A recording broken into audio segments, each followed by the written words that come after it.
Welcome to the Recruiting Stories podcast, where we celebrate recruiting by exploring the stories of leaders and top performers by digging into their stories and understanding how recruiting has impacted their journey and their success.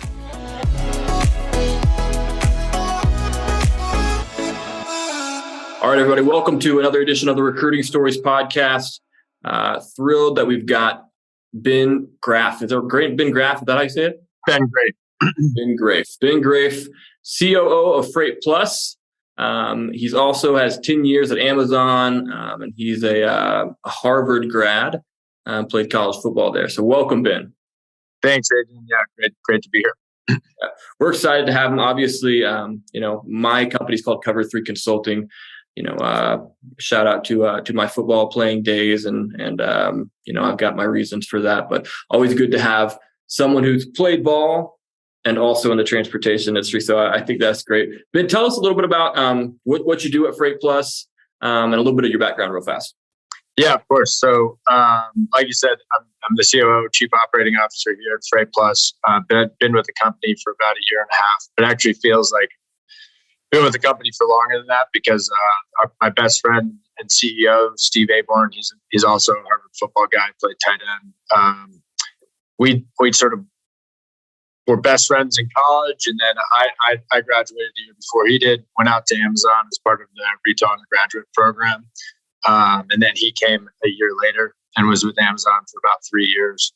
And then he came back and took over what is now FreightPlus, but it was actually Aborn and Company to start. They started as a freight and logistics consulting firm coming out of deregulation. And it was actually Steve's uncle, Russ Aborn, and then our other co-founder and president, Joe Clifford. They ran Aborn and Company. They would go into Fortune 500 all the way to middle market and basically do full end-to-end logistics and freight consulting. They would look at contracts. They would look at operational efficiencies, et cetera, et cetera. And then Steve, Russ Aborn was looking to basically sell the book of business. And Steve said, whoa, I want to have an entrepreneurial bent, and I want to dip my toe into the freight world. And so Steve came here in 2015. I stayed at Amazon. I was in Amazon retail for about 4 years. Started in video games, sort of a perfect place to start right out of college. Really got to know all of the different e-commerce roles at Amazon. So it was in vendor management, inventory management, marketing, et cetera, for 4 years there. Then moved into product development when Amazon bought Twitch TV. And I helped launch the first Prime benefit for video game customers. And then I joined the Amazon Prime group and focused on global retention for 3 years. And then the last 3 years of my career at Amazon, I was with Amazon Shipping and Amazon Freight. So we were building a small parcel carrier as well as a freight carrier using Amazon's assets and fulfillment footprint. And then Steve and Jill, as a pandemic hit, Steve and Jill had built a nice consulting business. But I think what they had found is as they went into a lot of these middle market firms and were making big recommendations and sort of asking them to make systemic changes with their transportation programs, they were finding that either the companies didn't have the capital or the right focus to actually implement what they had recommended. And then they said, hey, what if we turn this thing on its head and we started to become the transportation arms for all these companies? We'll do all the technical integrations. We'll build the tech stack. We become, very boutique plug and play to the customer. And then we take on all of their freight on their behalf. Mm-hmm. They pivoted that in about 2020. And then ever since then, we've seen explosive growth. We were just recently named the fastest growing company in mass by the Boston Business Journal. Awesome. So Steve and Jill called me and said, hey, we're building you have experience in freight. You have experience in technology. You have experience leading big teams. Oh, by the way, you're my best friend. Do you want to come help us run and grow this thing? And so I came out here in 2021 and did some due diligence, met with the team, and then took the plunge in early 2022. So that's a long way answer to what we do, what FreightPlus is, and what I do. But yeah, that's awesome. I have obviously heard FreightPlus and then great things there, and Steve and Jill. I did not know Steve was a Harvard football guy too, so that's cool. Yeah, very good, very good. I'm going to go back to that here in a bit. Knowing you're a football guy, I'm going to give you some rapid fire questions here because we're like on the cusp of camp season. That's right. Yeah. We got our first Hall of Fame NFL preseason game this week, so I'm excited about that. I'm from Canton, Ohio. That's right. Yeah. So you've been to one of those, huh? That was the kickoff of the whole thing. That's awesome. Very cool. I bet that would be a cool. It's on my bucket list to go to Canton. So yeah. All right. Rapid fire question. Favorite pro team then? Seattle Seahawks. Seattle Seahawks. Okay. Favorite college team? Ohio State Buckeyes. I saw that one coming. Super Bowl prediction. I'm gonna go Chiefs. I'm almost. I'm gonna go Bengals Eagles. I'm gonna say the Eagles are gonna win. Eagles are gonna put it together and win. There you go. Yeah, it's like Chiefs, Bengals, maybe Bills, and then there's like Eagles, maybe 49ers. I feel like so. Yeah. The NFC is a lot. It feels like the NFC is a lot weaker than the AFC this year. I feel like Eagles are a safe bet if they're anything like they were last year. So yeah. College football prediction. Buckeyes are probably not. Buckeyes blew it last year. I'm still not over that Georgia game from last year. So I'm going to say Bama. Bama wins it this year. Saban doesn't take many years off. Bama comes back. All right, I like it. That's like I feel like that's a pretty safe bet. Like Bama's in it about 80% of the time. So fair. Yale Harvard prediction. Who wins? We have 2 Harvard football interns. I gotta go Harvard. When we were there, we never lost to Yale. We were 5-0 against Yale, and we haven't beaten Yale in a couple of years. So the guys are gonna get it together. All right, there you go. Go time. Good. Well, cool. No, that's always good. Like I said, I'm definitely excited for the season here. So okay, who's your where are your allegiances by? You know, I'm from Missouri, so I have to be a Kansas City Chiefs fan. Like my family's Chiefs. And I tell people all the time, like I was a really quiet Chiefs fan for a lot of years. Yeah. But once Andy Reid showed up, it was like, it's a little bit easier to start rooting for the Chiefs. And now, we got Mahomes. I'm trying not to enjoy it too much. Like I don't want to be that guy. Yeah. Well, you say that, but like I moved to Seattle. I was sort of like early bandwagon. It was pre the Legion of Boom, but like, they had Marshawn Lynch, and then the first year they made the playoffs, second year they made the NFC Championship, and it was like it seemed like Seattle, with Russ and all that defense, like Seattle was going to be the next dynasty, and then they sort of got broken by the Patriots, and then they haven't been back. So I would say enjoy it, like sort of go all in on when you got it. Yeah, no doubt. That's what they talk about, like the Super Bowl window is closing. Yeah. But yeah, they were a fun team to watch, man. I really thought that they would win. I mean, at least a couple, 2 or 3 Super Bowls. So yeah, that defense is incredible. So yeah, if you're a safety, you like safety play, like Cam Chancellor and Earl Thomas. It was really not a lot better than missile guys. Oh, man. Those guys were fun. Yeah, it was like them. We were spoiled for a while. But you had Ed Reed, with the Ravens. You had Polamalu, Steelers, and then you had those guys right on their heels. I mean, it was good times. So I'm trying to even like think who the equivalents of that would be in today's game, and I don't even know if I could. Maybe I'm just out of touch. I don't know. Well, and just like safeties have changed. So I mean, they who's the Seahawks guy who's paid a bunch of money? He's on the Jets. His name is escaping. Yeah, I know you're talking about, and I can't think of it either. Oh, Adams. What's his name?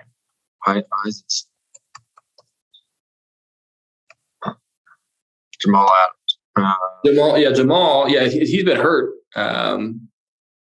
But yeah, just the safety position is just so much different. Like the Cam. I don't even think Cam Chancellor could play anymore in today's NFL. Like being a hard hitting sort of. Yeah, he'd be fined every week. Like he wouldn't. Yeah, run out of money because they just fine him every week. Yeah. Yeah, it's definitely a different game. I mean, as much as they throw it around, I mean, obviously, like they're talking about running backs not getting paid because it's a different game for them. Yeah. Well, and they're shuffling. Yeah, this guy's shuffling is like 5 years. Right. They're like, well, we'd rather just bring a rookie in, just him for a couple thousand yards, just recycle him, go get a new one. Yeah. It says something when you've got like all these guys, Zeke and Leonard Fournette and Dalvin Cook, Pro Bowlers, like multiple years, thousands. Probably all like some of those guys are Hall of Famers. Yeah. Yeah, they're just sitting on the sideline, just like, we can play football without them. It's a tough world. So, well, cool. Well, okay. Tell me, let's go back to your background a little bit. I want to talk about your recruiting story. Obviously that, my world is recruiting into transportation. It's always interesting to me, how people got into the transportation world, right? So did you, did you know that you were going to get into transportation like from high school, or was that something that while at Harvard you were like, economics got me interested, or did Amazon create that interest for you in transportation supply chain? Yeah, I mean, I think Amazon was the big first domino to fall. It was sort of like going like the typical path out of Harvard was you either went to like one of the big three consultant firms, or you went into some sort of finance, private equity, investment banking, whatever. And I did a couple of finance internships while I was there. It was like the finance route doesn't really seem the path that I was going. So I was probably going to go down the consulting route. And Amazon, it was the first year they were ever recruiting students on campus, and I applied to them on a whim. And they flew us out. We did this whole big immersive day, and did like a day in the life of what they called us brand managers at the time. And honestly, like the guys were wearing flannels and beards and talking about college football, and I was like, wow, this seems like a pretty rad place to go work. And then you realize once you get into Amazon, like they're a massive tech company now. Back then, they were basically a logistics company. Like they figured out how to do e-commerce super well, and they initially had someone coming from Walmart, and that's how they had set up their entire fulfillment network. And then realized very quickly that that Walmart fulfillment network wasn't going to work from an economic standpoint for e-commerce. And then Jeff Wilkie, who was the supply chain guy, went to MIT. He was the one that totally revolutionized Amazon fulfillment. And so with that, it's like regardless of, I said I was in multiple teams while I was there, but every team you're sort of ending with logistics, B2C, e-commerce, regardless of where you end up at Amazon. So, Amazon Prime, the number one benefit, even though Amazon Prime has a bunch of benefits now, the number one benefit by far is still 2-day shipping. And so you have to be really, really tight to guaranteed delivery dates and understanding. We even did like a web lab to understand the magnitude of the word guaranteed when we did a guaranteed delivery date versus just delivery date. Mm-hmm. And the dollar conversion was in the $1 billion. So we lost conversion on the detail page, upwards of $1 billion if you extrapolated it. So I always found that to be super interesting. I really like the real life nature of like moving things around the world and how things get from and this is probably back to like economics background of like the invisible hand and how the hell does a cup on my desk in Marshfield, Massachusetts happen? How does it get there? And all the raw materials that need to happen into manufacturing and then down to the consumer. So Amazon really is what sparked that interest. And then I think same thing for Steve is, hey, let's go work for the fastest growing technology logistics company in the world. Yep. Is a great place to be from. And then honestly, I wanted to see if I could cut it outside of Amazon. I think it was could always play the path of 20-year career at Amazon. It was a great time, great career, but I always wanted to see if I could do it outside. So that's sort of what led me into FreightPlus. Yeah. There sounds like obviously there's that entrepreneurial bent to like, hey, can we do something separate from the bigger organization? Yep. Was there like a similar type of draw? Just curious, like connecting some things here. Like for you, both of those, I think of Harvard and playing football there. Yeah, I mean that's a hard place to get into. It's probably a hard road. I mean it's different, than the local community college. Not that there's anything wrong with that, right? But just that's different. That's a challenge.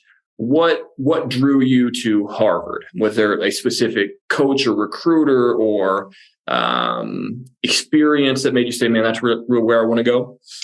Yeah, I mean, so Tim Murphy's been the head coach at Harvard, I think, since '95, and his whole like mantra when we were there is he wanted blue collar folks.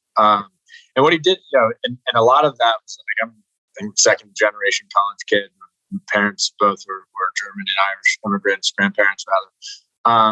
And so it was a lot of finding kids that had that sort of background of just like nothing's on a platter. You want to work super hard. Yes, you're going to Harvard, the greatest institution in the world, but the mentality and sort of the blue collar grit is what I think Murph recruited for. Yeah.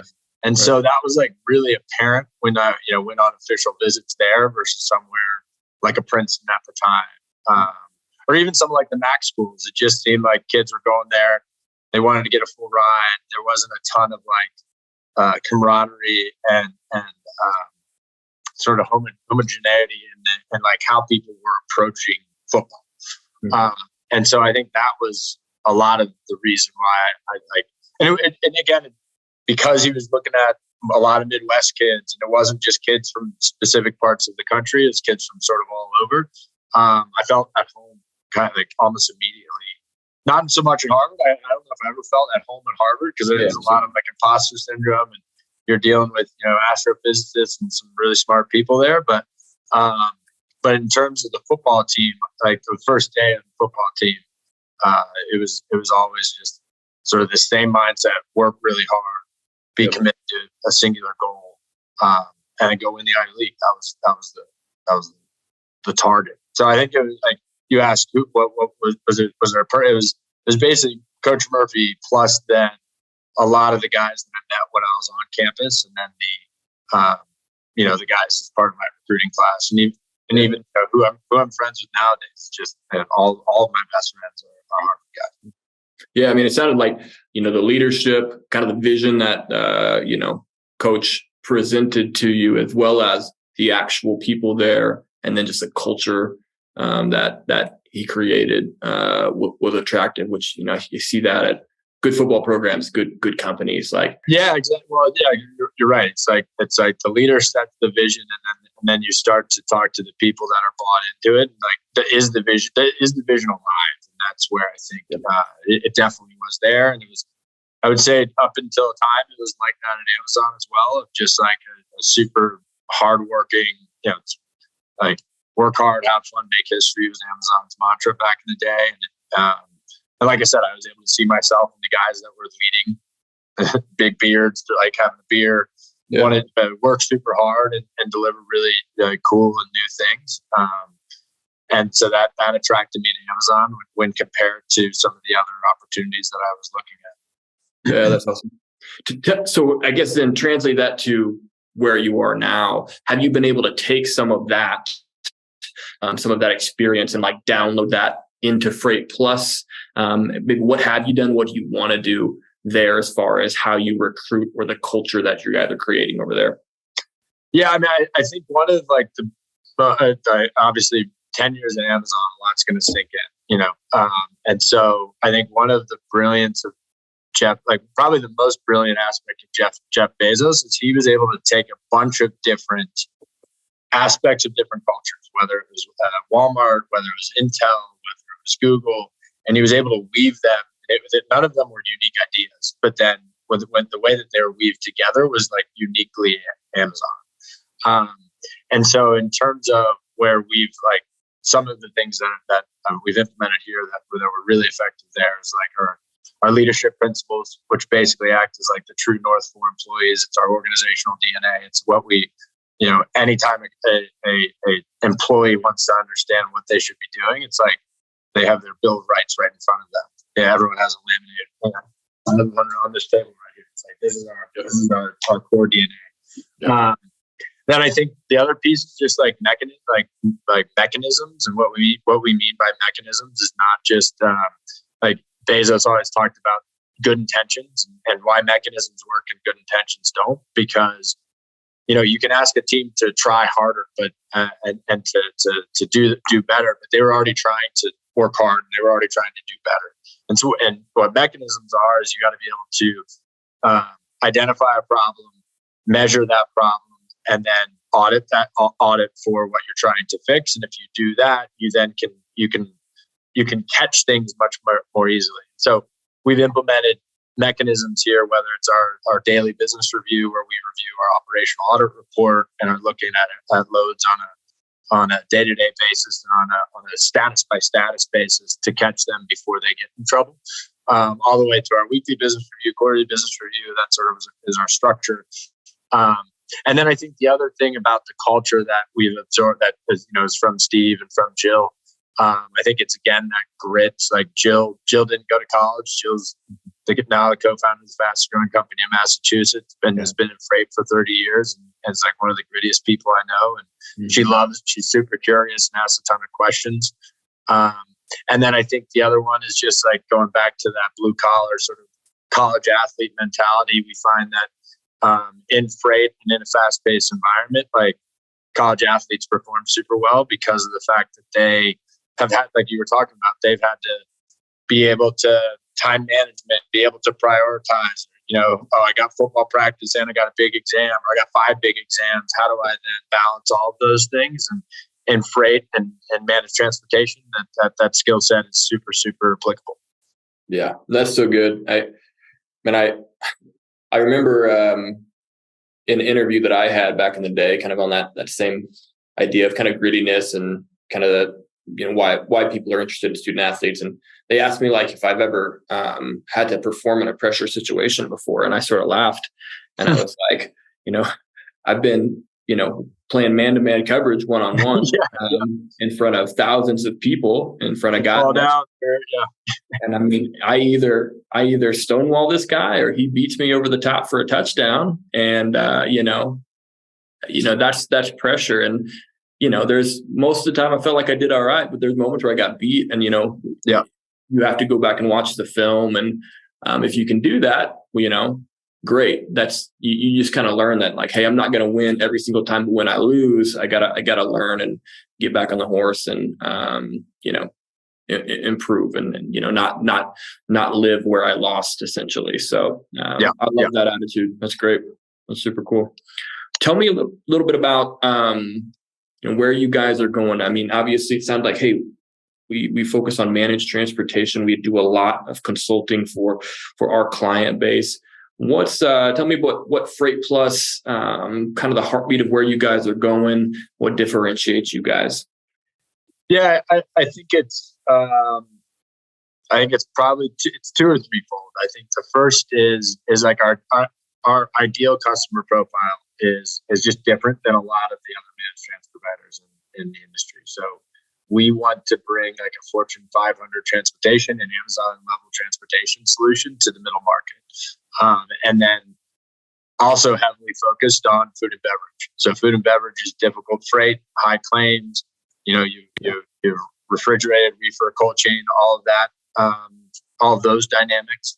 And so we've really cut our teeth in helping family-owned, multi-generational food and beverage companies basically like revolutionize their transportation programs. And so I would say first and foremost is like who we're trying to help and who our mission is. Like we want to go after the folks that maybe can't even get the attention of like a C.H. Robinson or a Transplace.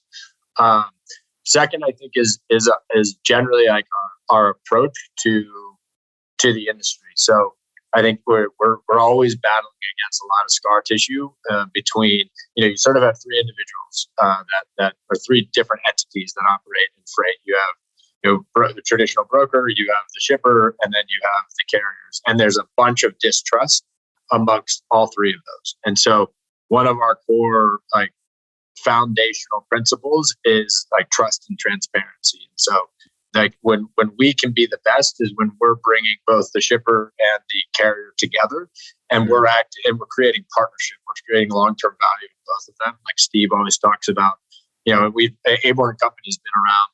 We say we're like a 30-year-old startup because we still have clients that we were with Jill and Russ way back in the day, 30 years ago. And so it's all about building those long-term relationships, on both the shipper side as well as the carrier side. So then the carriers know they can trust the freight that we're bringing to them.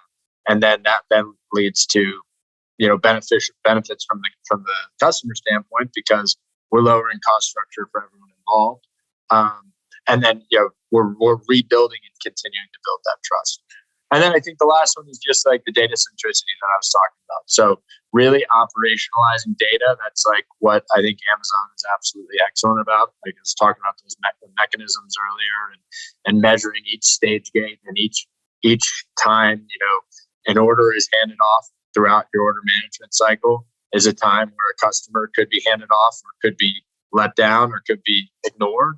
And so deeply understanding every aspect of our customers' order management cycle, as well as how we operate freight, and then measuring it to improve it, is something that we think about and we instrument about every single day. So a lot of like our technology investment is in instrumenting and understanding all the different movements of freight, both internally and then our customers. I think what we've continued to, as we've brought on new customers, they challenge us and ask us to solve different problems. And what we find is that we solve for one customer, we can often expand that solution to our entire client base. Yeah, I love that you guys have nailed down your client base, right? You know that your target market, and that has to be, I think, helpful for your team to know, like, hey, this is who we help, this is who we serve, this is who we are. But then also, the depth of, hey, the processes that you talked about. Just the phrase that keeps coming to my head as you talk through that is cost savings. And I'm like, man, in the market we're in, like cost savings has to be like everybody wants it, or needs it, whether they think they want it or not.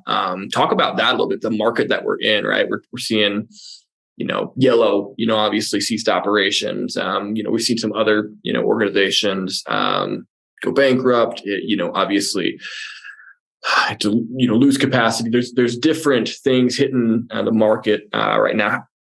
How do you guys, attack this market or serve your clients? And maybe what do you see that the next 6 months looking like? Do you have a prediction at all? I know that's probably a broad. Yeah. I think, historically, the freight market operates in like 18 to 24 month cycles. I think we're at the trough of the spot market. I think with outbound tender rejection rates are starting to flatline. And so I think we're probably at the bottom of like the spot recession.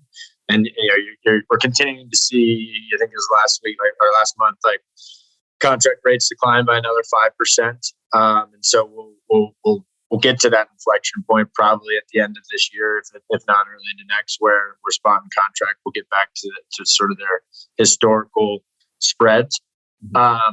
But in terms of, I think what we talk to our clients a lot about is kind of everyday competitive prices. So if you want to use the Amazon or the Walmart adage, is you walk into a Walmart, you're not really going to be price shopping on, are these paper towels well priced? It's like, yes, they are, because I know at Walmart has everyday low prices. And so what we really want to do, and what we find a lot of times, especially in our ICP, is that customers are really just riding the spot roller coaster. So, they're riding it when the market's coming down. They're feeling good, like they're getting great rates. And then as capacity tightens, then their transportation costs sort of get like way overshoot. And because they're having to ride the spot market back up. And so our head of pricing, Dan Burke, he actually talks a lot about like the spot market being the Appalachian Trail, being super spiky, versus the contract market and it being like a Midwest neighborhood.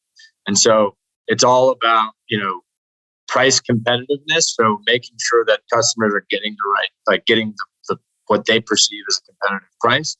But then also talking about price stability, because a lot of what we offer with managed transportation is we allow customers to like really start to plan their transportation cost into their pricing decisions for their SKUs. So whether it's a case of beer or whether it's a bag of sugar, they're able to actually, because they're not having to see a transportation budget go, be a big sine curve.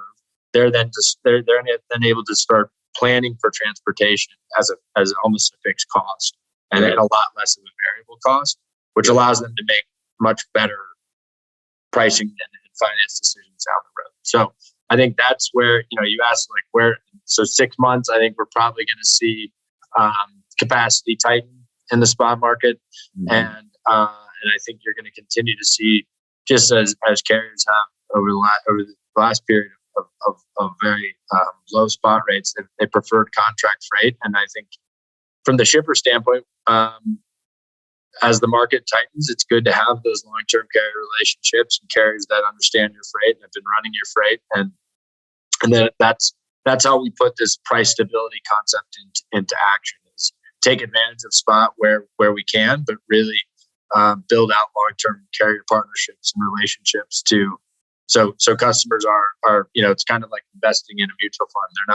They're not ever getting the high highs or the low lows. Yeah, I would say just from a business standpoint, the ability to forecast and plan is essential. I mean, obviously it would be great to save some money here and there, or in a tough market, but being able to kind of know where you're at and what you're going to be able to make, I think is good. So. Well, and part of that's also just like helping our customers understand where they're like inadvertently like creating cost in their rates. So Lots of people want to look at the DAT national average and want to say, okay, like, this isn't competitive, but really it's like, well, that was a same day ad with a 9 p.m. appointment. And, you're asking me to drive out to Topeka, Kansas.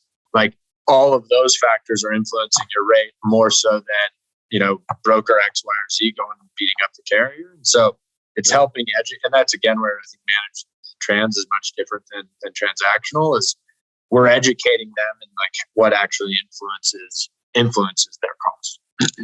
Yeah, I think that idea of the education and creating the relationship is essential, and obviously where it's going to benefit them. So that's very good. Well said. I want to be respectful of your time here as we kind of wrap up here. So as we think about, I want to kind of go back to your kind of career, and we had a couple questions I asked at the end here. One is looking back, right? COO, FreightPlus, fastest growing startup in Boston, or company in Boston. Fastest privately owned company in Massachusetts. Okay. What advice would you give your 20-year-old self? I think it's don't put so much of your identity into football. Because you did that. I think I talked to you right before we started recording, but blew out my knee and sort of had an existential crisis in terms of what to do. But I think I would encourage, similar to when I was 20 years old, is like go after the thing that's a little bit scary and not just the path that everyone else is taking, especially your peer group. So I think, I had people say, you went to, this is Amazon was still a bookseller, but they were like, you went to Harvard to go work for Amazon. And that to me was like a little bit of it was annoying getting at the time, getting kind of chirped about that. But ultimately that was the best decision I ever made, in terms of like, I didn't know Amazon would grow to where they were, but I really wanted to be around people that I could look up to and people that I admired. And through that recruiting process, saw a lot of folks that I could see myself becoming. And that was really, really important to me. I love what you said there at the end. I could see a lot of people that I could see myself becoming. That's one of the things one of the pieces of advice I give people when they are interviewing at a place is, could you see yourself in the position of the person who is interviewing you, or above you somewhere? And if not, think about that. But I think that's so good. And then the piece about putting your identity in football, I can obviously relate to. We did talk about that offline. And I echo that for anybody, just on any role. I had a really great boss one time say, hey man, we're all replaceable. It doesn't matter if you're or you're, entry level operations person. And he's like, the sooner you realize that, I think the happier you'll be, because you'll put your identity in something bigger, and think about what that is, and that's been a helpful process and journey for me too. So that's good. What about books? Any books that you've read over your career that have been helpful, shaped your journey, or that you would recommend to other people? Well, yeah, everyone at FreightPlus will will laugh at this one, but Good to Great by Jim Collins is an old one, but a great one. I think the concept of a flywheel is something Amazon and Bezos used that became fundamental to how they organize and add value to customers. I think we've done the same here at FreightPlus. And then The Obstacle is the Way, just sort of a summary of Marcus Aurelius and Stoicism and how do you handle adversity, and don't be too high, don't be too low, and sort of just persevere. Those are two that immediately come to mind. Right now, like, we're reading a book called The Messy Middle. It's talking about building through I think in a fast-growing startup environment, it can be very. It can feel like there's always so much work to be done, and that you might not be making incremental progress. But then it's good to have perspective in terms of like looking back. So, I just moved to Boston a year ago. To think about like where we were a year ago to where we are now, it's remarkable. So I think those are probably three that all different various portions of my career that I've been able to relate to. Good. No, that's helpful. I'll put those all in the show notes. Good to Great. Obviously, that's a awesome one. I've recommended this one before on the podcast, but it's a follow up to that one called Great by Choice, and there's a couple things that have like fundamentally changed how I think about and do business. As same for Good to Great, but just super well written books. So there's another one I'm reading now. It's called Scaling People, and it's the COO of the former COO of Stripe, and basically taking Stripe from being a small startup to being where they are today. A lot of the practices and sort of the establishing of founding documents, establishing of values, and all the way down to how you do performance reviews. So I found that to be really helpful currently as we're doing all of that here. Cool. Absolutely. Well, cool. Ben, I appreciate you. I think thanks for your time. If somebody wants to get in touch with you, let's say they want to work with FreightPlus, they want to work for you at FreightPlus, how do they get in touch with you? How do they find you? Yeah, I think LinkedIn is the best way. Ben Graeff on LinkedIn. You can maybe put in the show notes, Adrian. And then if you want a deeper dive into what FreightPlus is, encourage everyone to go to freightplus.io, our website. And if we want to work together, fill out a contact us form, and our team will be in touch. Awesome, cool. Well, thanks again for your time. Obviously, we'll hope the best for your Harvard football team this year, and we'll talk again sometime soon. Thanks. Yep. Thanks. Thanks for listening to the Recruiting Stories podcast. If you haven't yet, subscribe wherever you listen to podcasts. Check us out on LinkedIn. Adrian Chapman and Cover 3 Consulting is our company page. Also check out our website, www.cov3consulting.com. Again, thanks for joining us, and we just simply want to remind you that you can change the world by putting people in a position where they can do the most good, and you do that by recruiting. Thanks again for joining us. We'll see you next time.